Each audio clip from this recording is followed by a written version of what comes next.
Welcome back to Taiwan's Untold Story. I'm your host, Colonel Pete of the Tocqueville Liberty Institute. This is part 2 of our 3-part series on Taiwan's complex history. In our previous episode, we traced Taiwan's journey from its indigenous origins through Dutch colonization, Koxinga's kingdom, Chiang's rule, and the Japanese colonial period. Today we will explore the tumultuous post-World War II era, the establishment of the Chinese nationalist regime on Taiwan, and the beginnings of Taiwan's long road to democracy. When World War II ended in 1945, Taiwan was a relatively prosperous place, despite the hardships of war, had sustained minimal bombing damage compared to Japan or mainland China. Its infrastructure remained largely intact. Its economy was functioning, and its population was among the best educated in Asia. The arrival of Chinese nationalist forces, led by Governor-General Chen, was initially welcomed by many Taiwanese.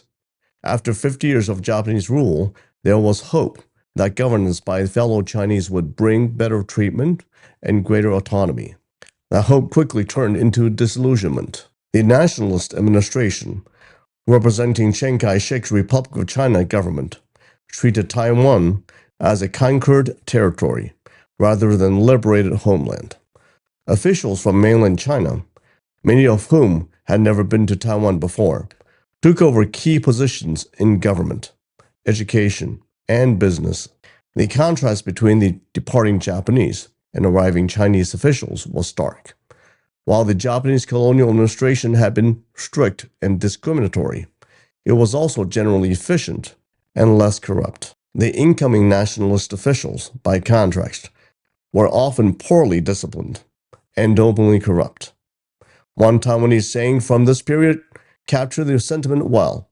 Quote, "The dogs have left and the pigs have come," referring to the Japanese as harsh but disciplined dogs, and the nationalist Chinese as corrupt pigs.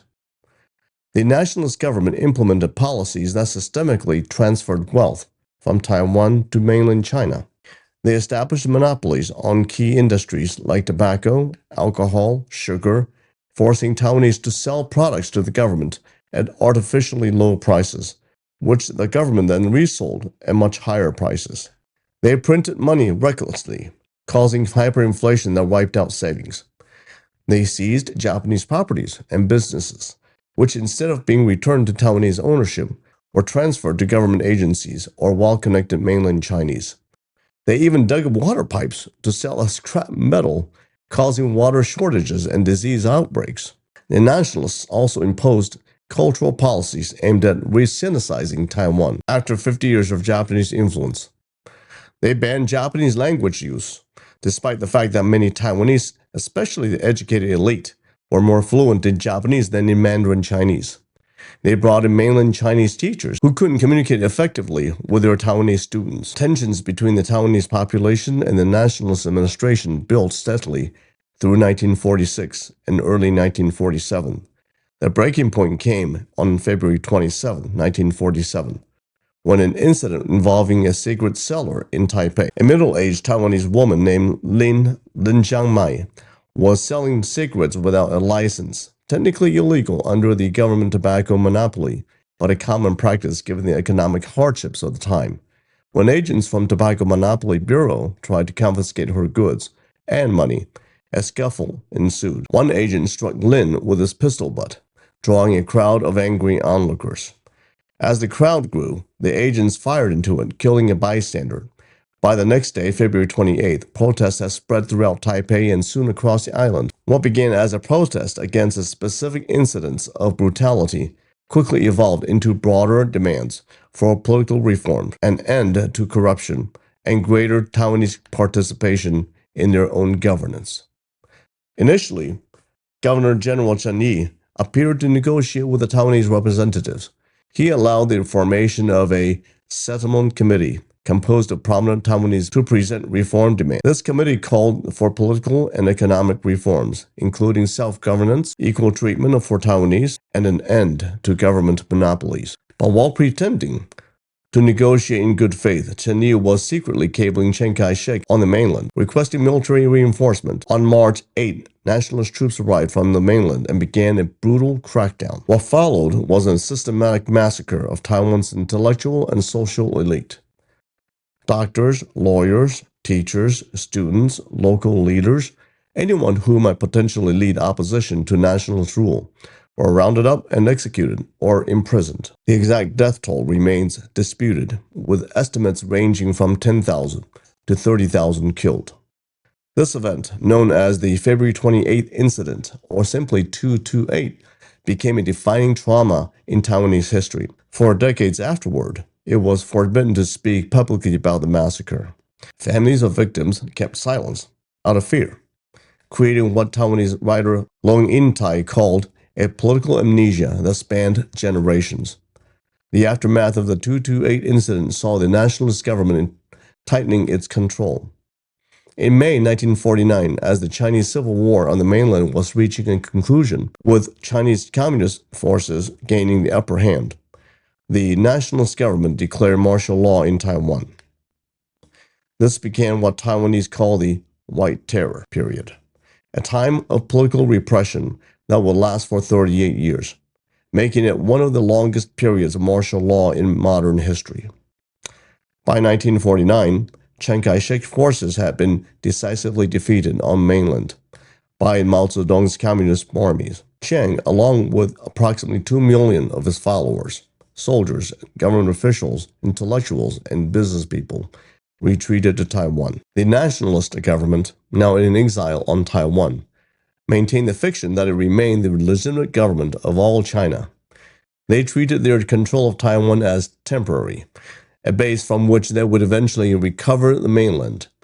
This stance had profound implications for Taiwan's development. First, it meant that the government structure was bizarrely oversized for the territory it actually controlled. The nationalist government maintained a full national bureaucracy and military designed for governing all of China, now compressed onto a small island. Second, it created a rigid political system where mainlanders, who made up only about 15% of Taiwan's population, dominated the government, military, and education system.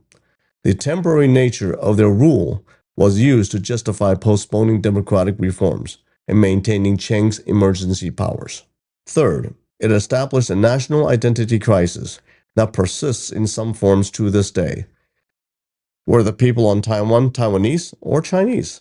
Was Taiwan a nation in its own right or a province of China? These questions were dangerous to even discuss openly among the martial law period. Under martial law, basic civil liberties were suspended. Freedom of speech, press, assembly, and association was severely restricted.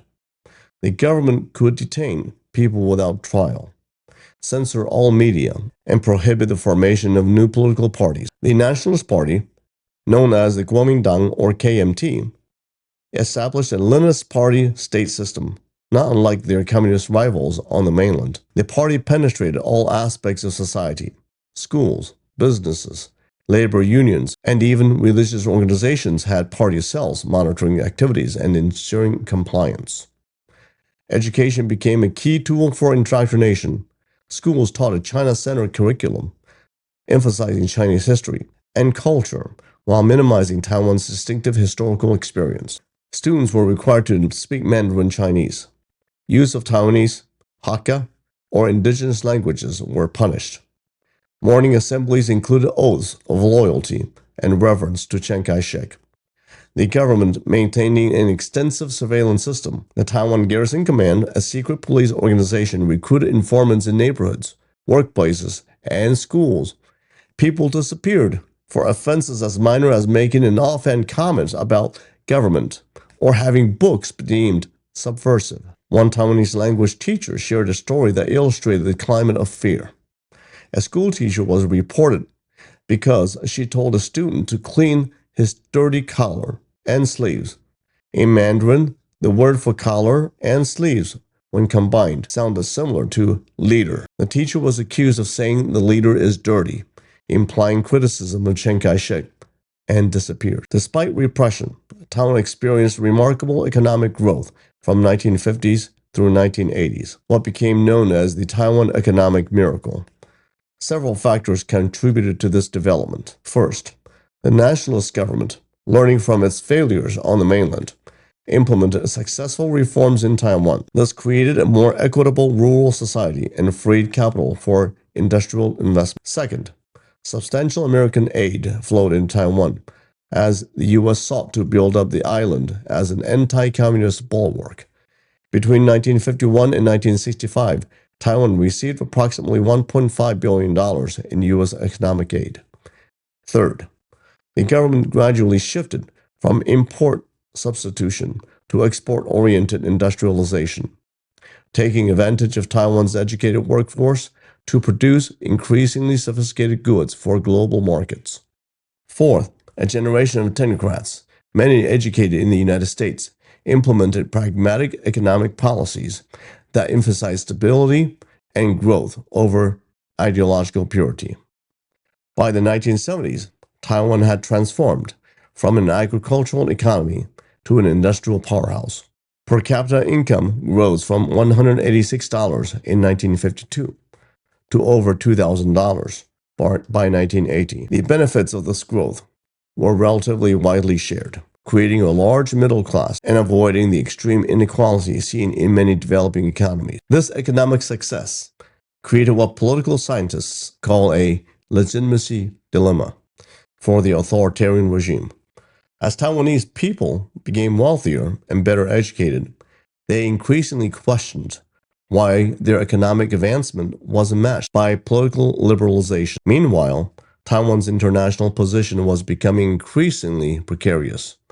In 1971, the United Nations voted to recognize People's Republic of China as the sole representative of China, expelling Taiwan, then called the Republic of China. According to accounts from George H.W. Bush, who was U.S. ambassador to the UN at the time, Chiang Kai-shek was offered the possibility of maintaining a separate Taiwan seat at the UN, similar to how both West and East Germany were represented. However, Chiang's insistence that his government was the sole legitimate government of all China led him to reject this compromise. In 1979, the United States, Taiwan's most important ally, switched diplomatic recognition from Taipei to Beijing. While the U.S. maintained unofficial relations through the Taiwan Relations Act, which committed America to Taiwan's defense, the diplomatic isolation was a severe blow to the nationalist government's legitimacy. These international setbacks coincided with growing domestic pressure for democratization. In the 1970s, a loose coalition of opposition figures, known as the Dangwai, or outside the party movement, began pushing for political reforms. These opposition leaders came from diverse backgrounds. Some were local politicians who had won elections as independents, since no opposition parties were allowed. Others were intellectuals, lawyers, or church leaders. The Presbyterian Church in Taiwan, one of the few institutions not fully controlled by the KMT, issued statements supporting Taiwanese self-determination. In December 1979, the opposition organized a Human Rights Day rally in southern city of Kaohsiung. This peaceful demonstration was met with violent crackdown by police. In what became known as the Kaohsiung incident, the government arrested virtually the entire leadership of the opposition movement. Among those arrested was a prominent lawyer named Lin Yixiong, who had been elected to the Taiwan Provincial Assembly. Lin was not even present at the Kaohsiung demonstration, but as key opposition figure and advisor to Formosa magazine, which had helped organize the protest, he was targeted nonetheless. What happened next shocked Taiwan and eventually the whole world. On February 28, 1980, symbolically the anniversary of the 1947 massacre, Lin's mother and twin 7-year-old daughters were stabbed to death in their home. His older daughter, 9-year-old Judy Lin, was stabbed multiple times, left for dead, but survived. The murders occurred while Lin was in detention, and his home was under 24 hours police surveillance. The government claimed that a bearded foreigner was responsible, but few Taiwanese believed this explanation. Most saw it as a government-sanctioned assassination attempt to terrorize the opposition. The Lin family murders backfired on the regime. Instead of silencing the opposition, it galvanized international attention and sympathy. The wives of the opposition leaders ran for office and won, all of them, using elected positions as platforms to advocate for their husbands' release and for democratic reforms. In 1984, another shocking assassination occurred when Henry Liu, a Taiwanese American writer critical of the KMT regime, was murdered in Daly City, California. The FBI investigation linked the killing to Taiwan's intelligence agencies and organized crime figures, creating a diplomatic crisis with the United States.